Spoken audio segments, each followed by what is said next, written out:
Hoy vamos a seguir hablando del pueblo etrusco. Pero antes de entrar en cómo era el pueblo etrusco y qué hizo el pueblo etrusco, etc., vamos a tener que hablar un poquito de su historia y cómo es que se encuentran en Italia y algunas cosas por el estilo. El pueblo etrusco era un pueblo no indoeuropeo. Ya yo presenté lo que son los pueblos indoeuropeos. Son aquellos pueblos que hablan todos en lenguas diferentes, pero todas esas lenguas están emparentadas, porque la mayor parte de las palabras tienen las mismas raíces, o muchas palabras tienen las mismas raíces. Así que hemos hablado de varios grupos, varios conjuntos, que pueden ser de más de 100 lenguas, en algunos casos, que tienen las mismas raíces. Y el grupo más grande de que hemos hablado es el grupo de los indoeuropeos. Me conviene recordar otro grupo que no es indoeuropeo, pero que forma también un grupo de varias lenguas, de las cuales solo 2 o 3 quedan vivas en el día de hoy. Pero antiguamente tuvieron por lo menos 20 o 30 lenguas de ese grupo. Ese grupo de que estoy hablando, que es otro grupo no indoeuropeo, se llama el grupo semítico. Y estaban alrededor de la Arabia Saudita, que todos ustedes saben dónde está. La península arábiga está prácticamente entre África y el cuerpo principal de Asia, la península arábiga. Allí estaban mayormente los pueblos semíticos, y las 2 lenguas principales que quedan de ese grupo son el árabe y el hebreo. Estas son otras lenguas no indoeuropeas. Hay también un par de grupos de lenguas africanas que están emparentadas entre sí. Y hay un montón de lenguas que están emparentadas con el chino mandarín, el mongol, el coreano, el japonés, forman otro grupo. Y todavía hay también las lenguas americanas y otros grupos. Pero de la antigüedad conocemos también unos pueblos que no eran indoeuropeos y que han jugado un papel muy importante en la historia, y en especial me estoy refiriendo a la historia de la cultura occidental, que es la parte de la historia que nosotros estudiamos. Por ejemplo, en el curso en que se habló mayormente de Grecia, se mencionó la existencia de un grupo no indoeuropeo que ocupó la parte baja de la península griega y las islas alrededor de Grecia desde antes de que existieran griegos en la península griega. Y quizás algunos de ustedes recuerden que este grupo no indoeuropeo, que estaba en Grecia antes de que llegaran los griegos, se llamó el pueblo Egeo y le dio el nombre al mar Egeo.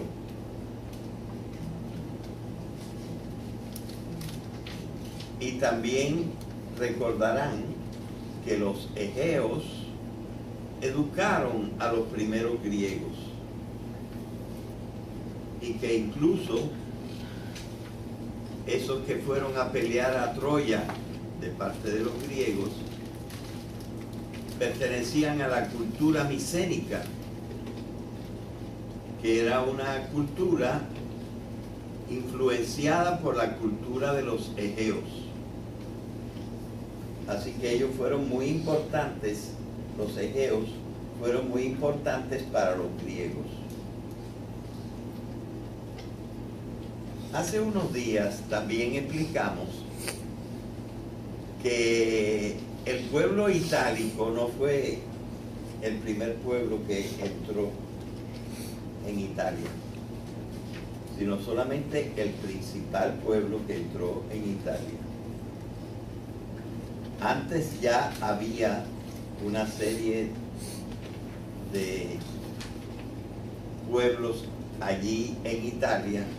Para nombrar un par de ellos podemos nombrar a los lígures o ligures, que dicen algunos, y a los tartesios. Pero esto es la primera vez que yo nombro a esos dos pueblos que eran anteriores a los indoeuropeos que estaban en Europa. Pero después de los itálicos llegaron a Italia tres pueblos que desarrollaron mucha cultura, y dos de esos tres pueblos no eran indoeuropeos. Uno sí. Sí, cómo no, búscalo.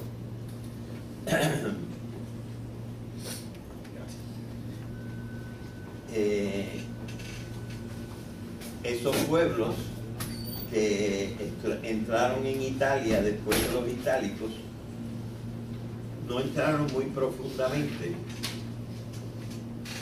sobre todo los fenicios no entraron muy profundamente propiamente en la bota italiana, pero sí en las islas de Sicilia, de Cerdeña y de Córcega, y también por los alrededores. Y el otro grupo que se metió y ocupó una tercera parte, la parte inferior de la península italiana, fueron los griegos, que a partir del siglo VIII fundaron una gran cantidad de colonias,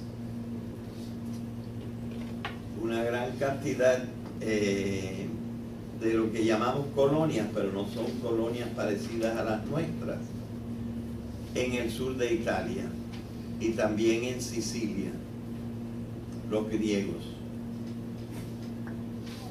El tercer pueblo que entró después de los itálicos y que rápidamente adquirió una cultura fue el pueblo de que vamos a hablar ahora, el pueblo etrusco. Bien. Los arqueólogos que han estudiado mucho el pueblo etrusco nos dicen que ellos no han encontrado ningún rastro etrusco antes del siglo IX antes de Jesucristo. Los arqueólogos han desarrollado algunas técnicas para decir aproximadamente en qué época de la historia los diferentes pueblos ocuparon diferentes territorios y formaron pueblos. o villas, y ellos dicen, no hemos encontrado ningún rastro etrusco antes del siglo IX. Por lo tanto, nosotros podemos estar bastante seguros y decir, los etruscos entraron en Italia después del año 900 antes de Jesucristo. Bien. ¿Dónde se metieron los etruscos? Para explicar dónde y por qué se metieron allí, podemos quizá hacer un pequeño bosquejo de la península italiana.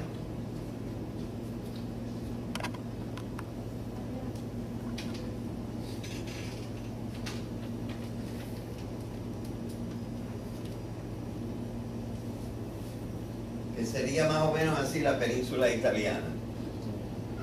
Esto aquí, ¿verdad?, está cerrado y es el mar Adriático. Y aquí está Grecia, un poquito más abajo, ¿verdad? Grecia. Y ya nosotros hemos dicho que aquí hay un espinazo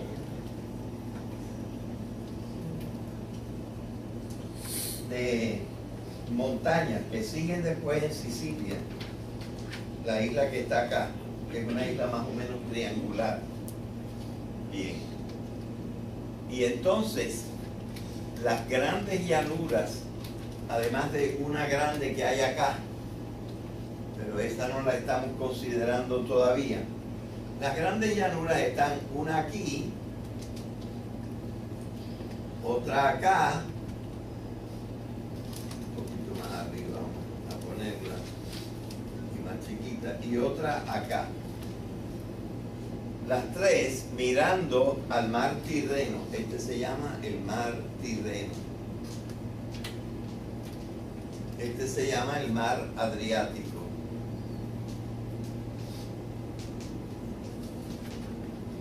Bueno. Lo curioso es que los itálicos, que entraron quizás desde el 1200, quizás desde el año 1000, pero entraron antes. Los primeros se quedaron por acá, unos se quedaron por acá, y esos se llaman los umbrios. Los otros se quedaron en esta llanura de aquí. Y esta llanura, como se llamaba el Lacio,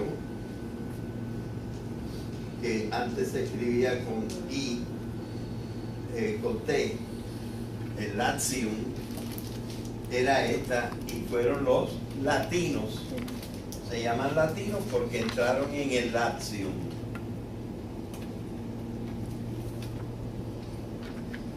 Y las otras dos llanuras se quedaron relativamente vacías. Y entonces algunos geólogos han explicado por qué. Y es porque las tres llanuras tenían naturaleza volcánica, tenían volcanes. Y entonces quizá las poblaciones antiguas temían a los volcanes con cierta razón, y entonces dejaron sin poblar las llanuras.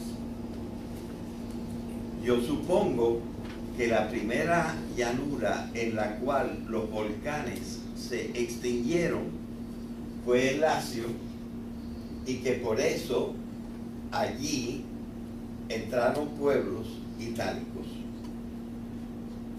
Y ya les he dicho, estuvimos hablando de cuando vino Eneas, y según la leyenda, pero los lagos existen, él fundó cerca de un lago que estaba en el cráter de un volcán extinto, la ciudad de Alba Longa.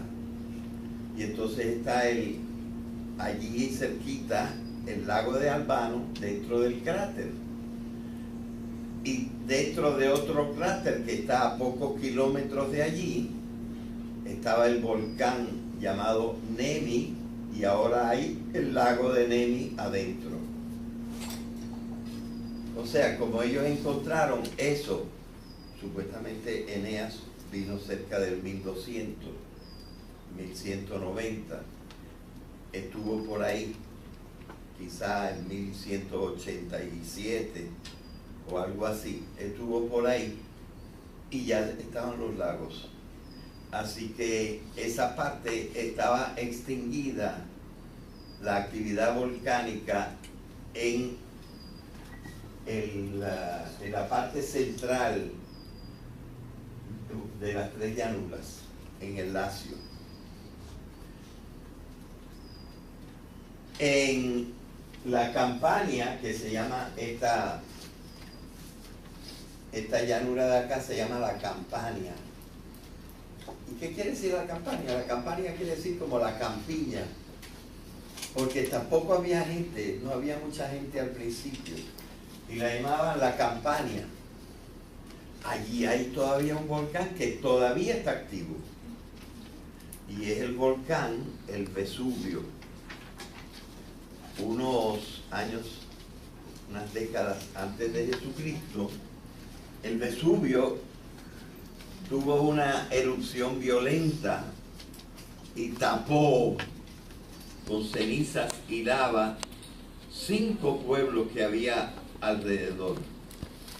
Entre ellos, los 2 que se han excavado para encontrar qué había debajo de ellos, los pueblos que había, están las ciudades de Pompeya y con H, Herculano. Herculano quiere decir que consagrada a Hércules. Bien. Y por eso la Campania tardó también más en poblarse, aunque las tierras son muy buenas. En general, las tierras de origen volcánico son muy fértiles, muy buenas para la agricultura. Donde no hay piedra, allí crece la cosa rápidamente. Bien. Al parecer, en la llanura del norte, que se llama, uno de los nombres que tiene es la llanura toscana, al parecer en la llanura toscana todavía estaban medio activos cuando entraron los itálicos, y por eso, a pesar del buen terreno, no se quedaron allí.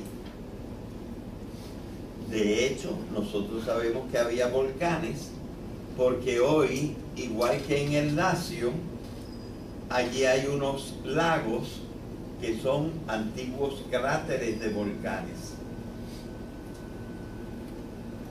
De manera que sabemos que es cierto que allí hubo volcanes. Y quizás por esa razón, eso estaba bastante desierto, no había mucha gente. Así que nosotros podríamos hacer una inferencia y decir, caramba, quizá por eso, aunque los etruscos entraron después, encontraron la Toscana bastante vacía y por no pelear se metieron en la Toscana. Ya probablemente se habían extinguido los volcanes y se habían empezado a llenar de agua, y entonces no había ya peligro en meterse en la Toscana. Lo cierto es que las excavaciones de cosas etruscas se han hecho sobre todo y principalmente y más abundantemente en la llanura toscana. Ese fue el centro de la actividad de los etruscos. Seguramente más tarde, porque hemos encontrado trazas arqueológicas, ellos bajaron por acá, no se detuvieron tanto en el Lacio pero llegaron acá y también acá hay restos etruscos. También otros restos posteriores, ellos cruzaron esta montaña y en esta parte de acá también hay restos etruscos. Así que el territorio grande de los etruscos fue desde acá, pasando por acá, siendo finito acá y un poco acá. Y todo en la costa del mar Tirreno. Quizás por eso este mar se llama Tirreno, porque dicen que Tirreno fue un rey muy importante, quizá el primero de los etruscos. Y entonces le dieron al mar frente al cual los etruscos se habían metido el nombre del rey Tirreno. Bien. Entonces ya sabemos dónde estaban los etruscos y por qué. Y por qué no hemos oído hablar de las guerras de los etruscos para meterse en Italia cuando ya Italia estaba ocupada. Quizás será por eso. Son algunas insinuaciones que nos dan los historiadores, los arqueólogos y los geólogos. Bien. Ahora vamos a decir otras cuantas cosas de los etruscos. Ya les he dicho que los etruscos tenían una lengua que no era indoeuropea. ¿Cómo lo sabemos? Lo sabemos porque en este momento nosotros tenemos algunas inscripciones en las paredes, en los muros de los etruscos, o también en vasijas que ellos escribieron algunas palabritas. Y esas palabritas están en la forma del alfabeto latino que nosotros tenemos ahora. Pero no se entiende casi nada. Parece que últimamente han medio que algunos han empatado y saben un poquito de algunas palabras etruscas. Y entonces lo sabemos. Sabemos algunas cositas y también algunos nombres porque, por ejemplo, debajo de dibujos que ellos habían hecho de personas, escribieron el nombre y lo escribieron con letras latinas. Así que nosotros vemos que los etruscos escribían, pero escribían en una lengua que no se parece a ninguna otra lengua de Europa. Pero podemos precisar un poquito más. Si es verdad que ellos entraron cerca del año 900, seguramente que cuando entraron no sabían ni leer ni escribir. Y la razón principal para saber que ellos no sabían leer ni escribir es que apenas en ese momento, por el año 900, quizá 1500 kilómetros al este de Italia, se estaba inventando la escritura. Y los que estaban inventando la escritura eran los fenicios, un pueblo que pertenecía al grupo semítico. Ellos inventaron la escritura y evidentemente enseguida la cogieron los hebreos. Propiamente lo que ahora nosotros llamamos árabes casi ni existían, porque esos se formaron un poco después. Pero había otros semitas por ahí y que también cogieron la escritura de los fenicios. Pero la escritura de los fenicios salió de los fenicios después del año 900. Y para esa época ya estaban entrando los etruscos en Italia. Por lo tanto, ellos vinieron sin saber leer ni escribir, porque la escritura alfabética se estaba inventando en otro lugar en ese mismo tiempo. Bueno, los primeros que cogieron la escritura de los fenicios y la adaptaron a su lengua fueron los griegos.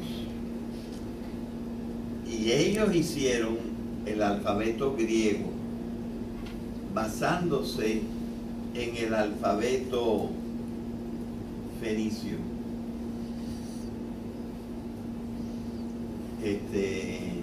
Pero transformando un poco las letras. Miren, por ejemplo, la primera letra, la letra alfa, la letra Aleph, quería representar un toro, y aquí estaban los cuernos, aquí estaba la carita, ¿verdad? Más o menos así era la letra. Más tarde esta letra se fue simplificando y lo que le hicieron fue un rasgo así para completar el otro cuerno, y un rasgo así, y ni cerraron la cara, y así escribían los hebreos la letra Aleph. ¿Qué hicieron los griegos? Pues esta gente escribía de derecha para izquierda, mientras que los griegos escribían de izquierda para derecha. Y entonces, ¿saben lo que ellos hicieron? Pues yo no sé por qué. Viraron esto de lado, un cuarto de círculo, y cerraron aquí. Y entonces la letra quedó así. Y ese es el alfa. Yo no sé cómo de ahí los latinos sacaron la A. Hay algunas teorías.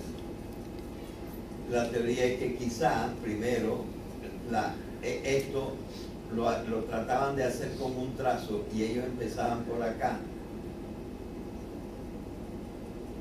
seguían por acá y hacían así, y entonces quedó la A, que primero fue así y luego le quitaron este pedazo y quedó así. Así que ustedes ven que hay una transformación del fenicio al griego, que lo movieron un cuarto de círculo, y a las letras latinas, que no todas se parecen mucho a las letras, pero que vienen de allá. Las letras vienen todas del fenicio, que fueron los primeros que la inventaron. ¿Okay? Pero serían los itálicos, los latinos, los primeros que la usaron. Pues no sabemos, porque con esa misma letra escribían los etruscos. O sea, las cosas que yo he visto de los etruscos no están en esta letra, ni están en esta letra. Están en esta letra. Así que hay una relación entre la letra latina de los etruscos y la letra latina de los latinos. Y yo puedo suponer que la tuvieron primero los etruscos, porque los etruscos parece que progresaron más rápidamente que los itálicos.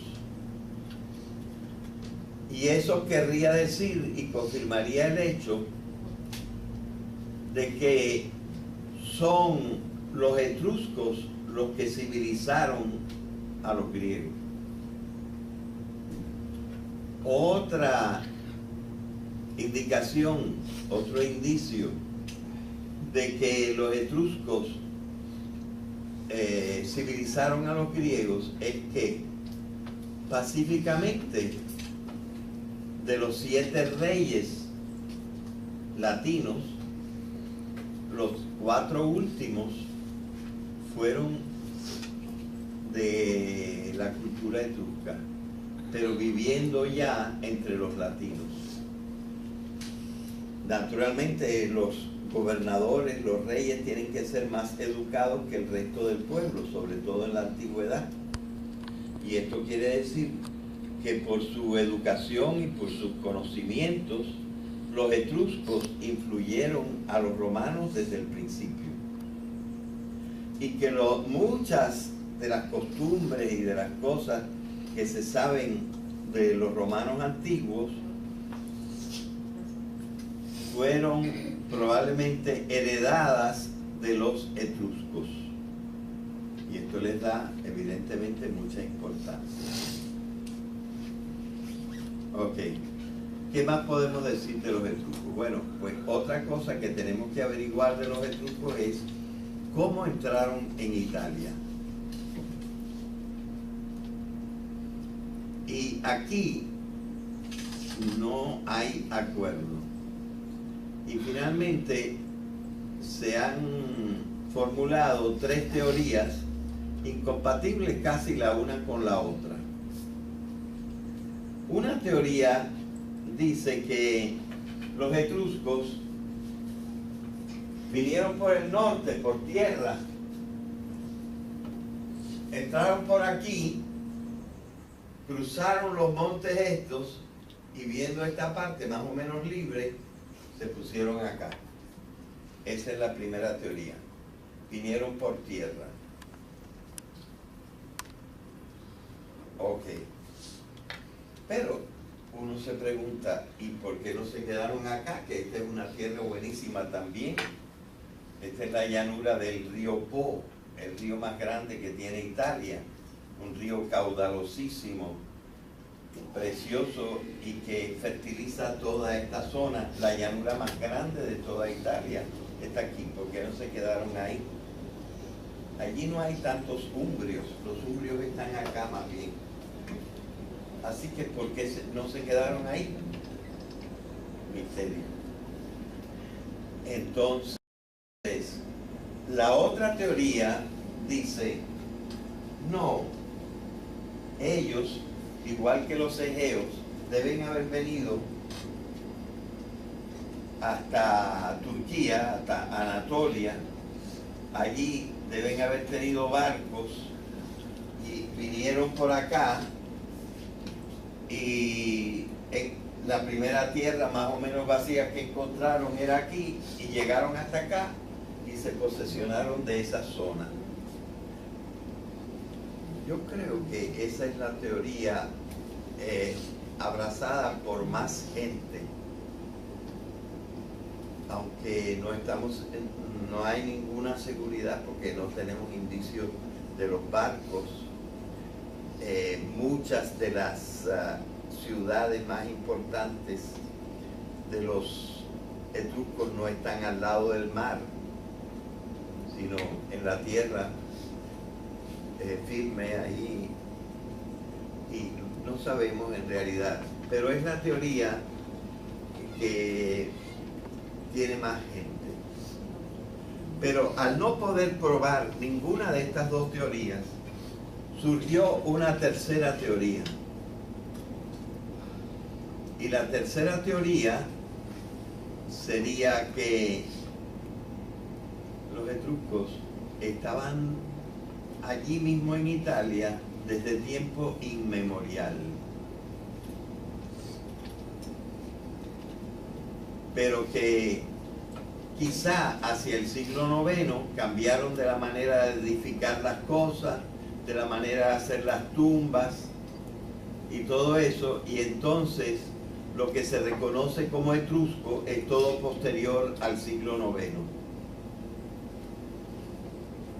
Esa es una idea, una tercera idea. Pero entonces eso hace que no podamos tener la hipótesis de que eso estaba vacío por los volcanes.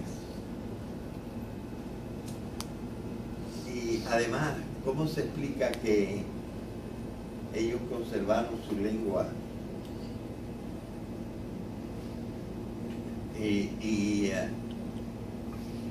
Como toda la gente alrededor hablaba otras lenguas y en Europa todas las otras lenguas estaban emparentadas y las de ellos no. Así que esta teoría, aunque tiene una teoría similar en Grecia, porque ustedes recuerdan que en Grecia se habla de que hubo 4 oleadas de griegos que bajaron en este orden. Los primeros que bajaron fueron los aqueos, que fueron los primeros que se tropezaron con los egeos y entonces adquirieron de ellos su cultura,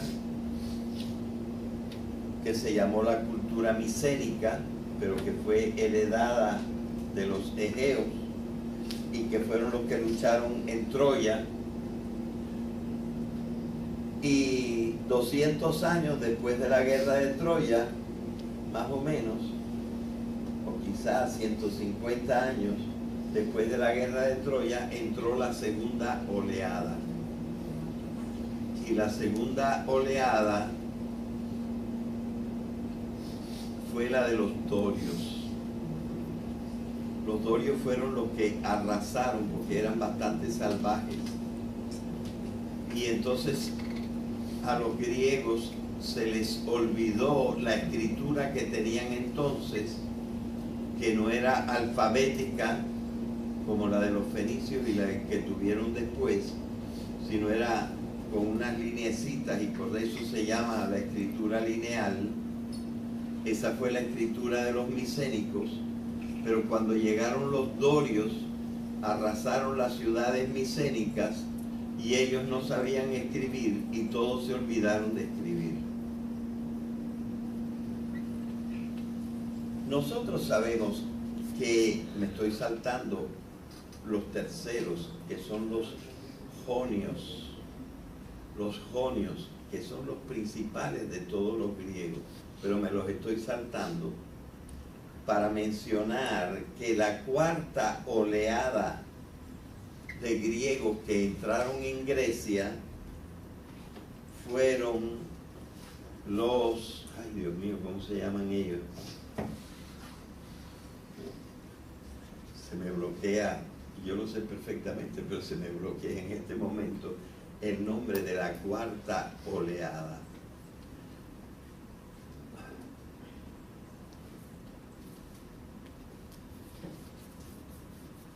Nada, me bloqueo en recordar el nombre de esta gente.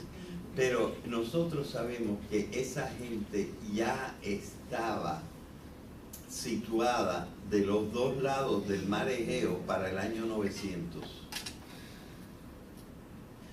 Y una de las razones para saberlo es que la Ilíada contiene palabras del dialecto griego que ellos hablaban. De manera que Homero, que era del siglo VIII, a lo mejor él mismo pertenecía a esa cuarta oleada. De manera que vemos que la cuarta oleada es por el año 900. Y entonces nosotros decimos, fíjate que poco tiempo entre la oleada segunda, la de los dorios, y la oleada cuarta. ¿Cuándo fue entonces la oleada tercera? Y como no se sabe casi nada de la oleada tercera, Y sin embargo, los terceros, los jonios, fueron los más importantes de los griegos. Surgió la idea de que los jonios no eran de los migrantes que bajaron del norte, sino que los jonios fueron la población que evolucionó allá adentro y se hizo la más importante de los cuatro grupos de griegos. ¿Por qué estoy mencionando esto de los jonios? Porque existe la teoría de que también los etruscos eran habitantes desde tiempos inmemoriales y que los jonios eran habitantes desde tiempos inmemoriales en las penínsulas en que después se encontraron. Pero esta tercera teoría tampoco satisface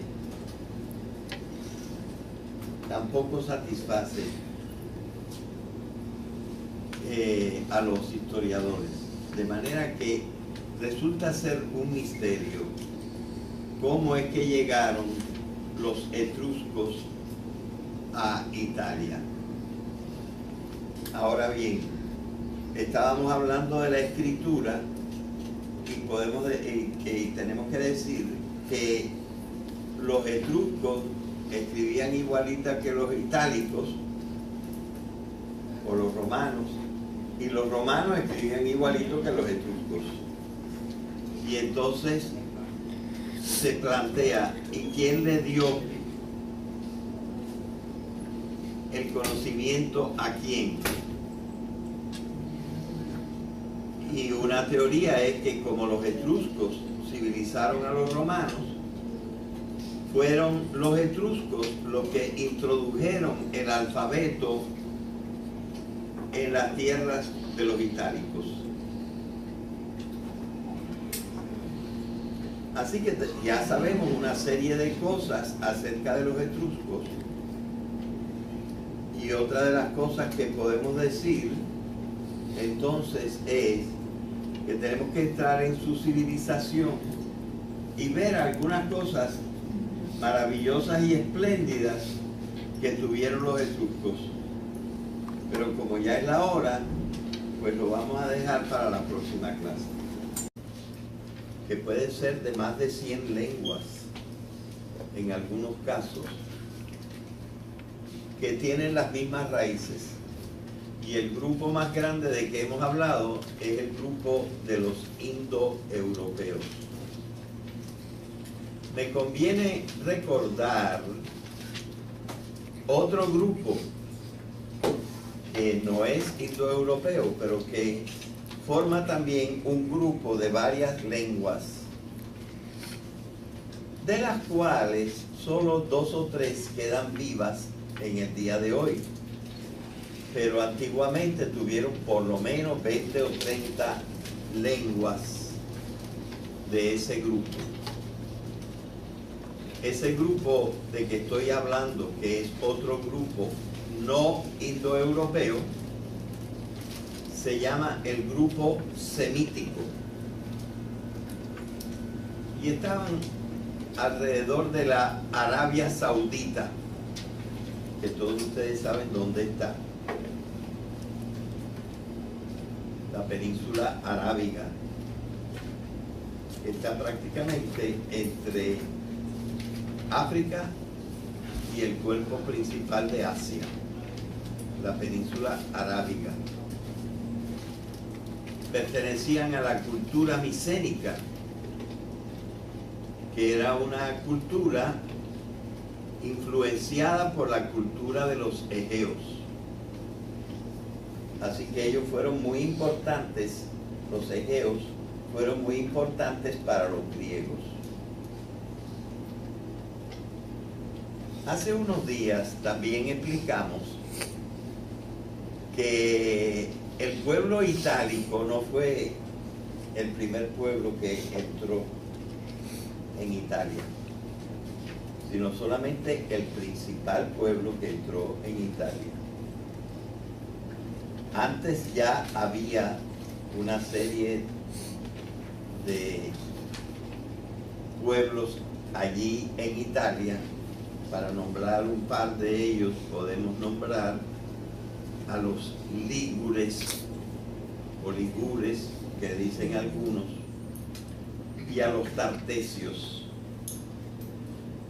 Pero esto es la primera vez que yo nombro a esos dos pueblos que eran anteriores a los indoeuropeos que estaban en Europa. Pero después de los itálicos llega la cultura occidental, que es la parte de la historia que nosotros estudiamos. Por ejemplo, en el curso en que se habló mayormente de Grecia, se mencionó la existencia de un grupo no indoeuropeo que ocupó la parte baja de la península griega y las islas alrededor de Grecia desde antes de que existieran griegos en la península griega. Quizá algunos de ustedes recuerden que este grupo no indoeuropeo que estaba en Grecia antes de que llegaran los griegos se llamó el pueblo Egeo y le dio el nombre al mar Egeo.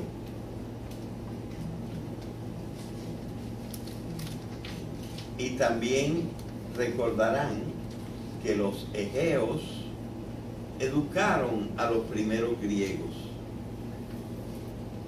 y que incluso esos que fueron a pelear a Troya de parte de los griegos, allí estaban mayormente los pueblos semíticos. Y las dos lenguas principales que quedan de ese grupo son el árabe y el hebreo.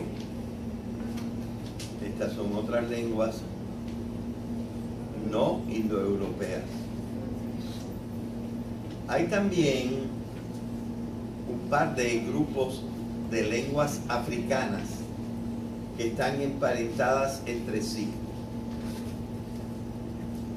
Y hay un montón de lenguas que están emparentadas con el chino mandarín, el mongol, el coreano, el japonés, forman otro grupo. Y todavía hay también las lenguas americanas y otros grupos. Pero de la antigüedad conocemos también unos pueblos que no eran indoeuropeos y que han jugado un papel muy importante en la historia, y en especial me estoy refiriendo a la historia de la cultura.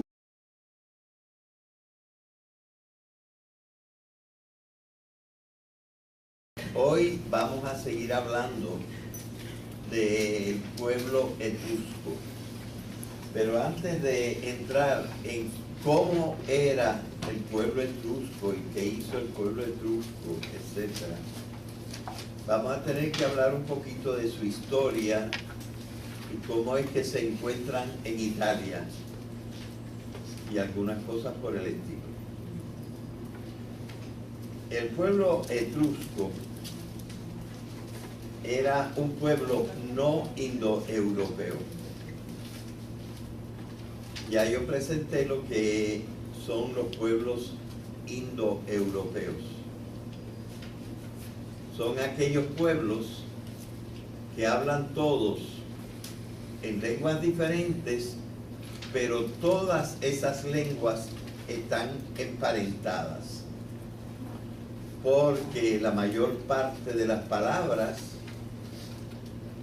tienen las mismas raíces, o muchas palabras tienen las mismas raíces. Así que hemos hablado de varios grupos, varios conjuntos